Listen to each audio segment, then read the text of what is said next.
ECG, or the electrocardiogram, is a non-invasive diagnostic tool that uses a pulse-reflected ultrasound to visualize the internal structures of the heart, and the recording is made by the electrocardiograph depicting on the electrical activity. So in short, it is a graphic representation of the electrical currents of the heart. The equipments are ECG machine, recording paper or ECG paper, disposable pre-gelled electrodes, gauze pads, and alcohol.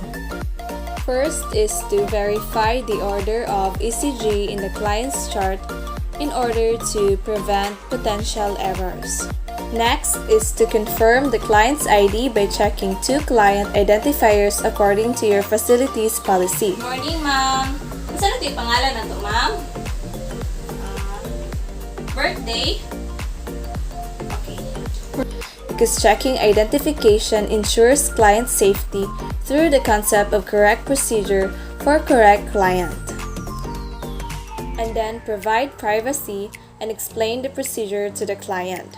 So, karon ma'am, mag-perform ko og ECG. Nya, kani nga procedure, kanang dili ni siya sakit, nya wala po ka ng kurinti nga ma-feel nimo. So, relax sa ma'am ha. Explanation of procedure protects the client's right and encourages participation in care.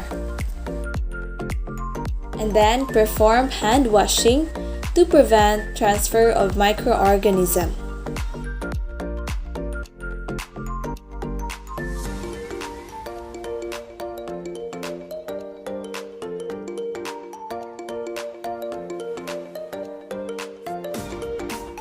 Place the ECG machine close to the client's bed and plug the cord into the wall outlet.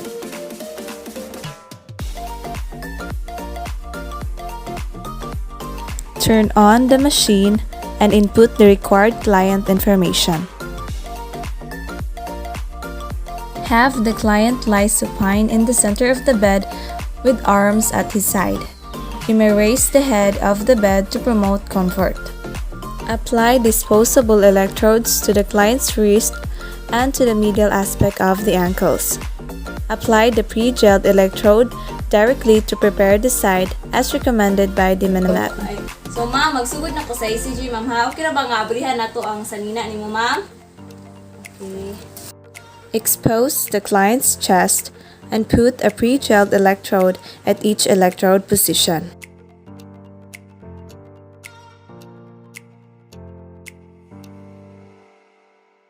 Red lead wire to the left leg, the green lead wire to the right leg.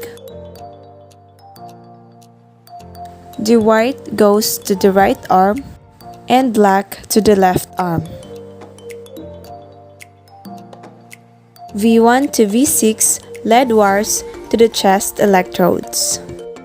Note that color coding depends on what type of ECG machine the facility is using.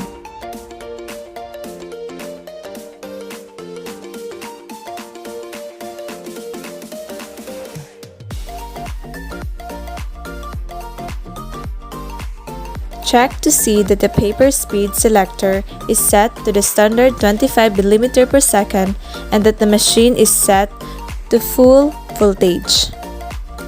Ask the client to relax and breathe normally, and then tell the client to lie still and do not talk when you record the ECG. So ma'am, magsugod na ta og kuan sa procedure ma'am ha. Then ayo lang og istorya og ayo og lihok while nagdagan ang ECG ma'am ha. Press the auto start button and observe the tracing quality. If any part of the waveform heights extends beyond the paper when you record the ECG, adjust the normal standardization to half standardization. Note this adjustment on the ECG strip because this change will need to be considered in interpreting the results.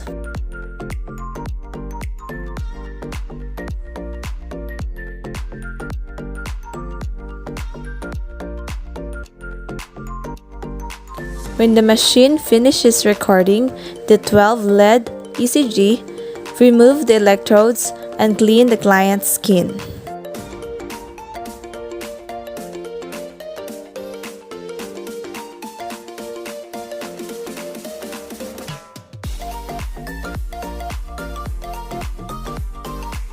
After disconnecting the lead wires from the electrodes, dispose of the electrodes.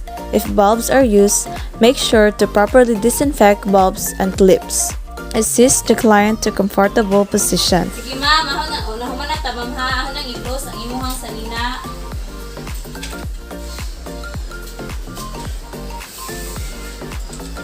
Then remove any remaining equipment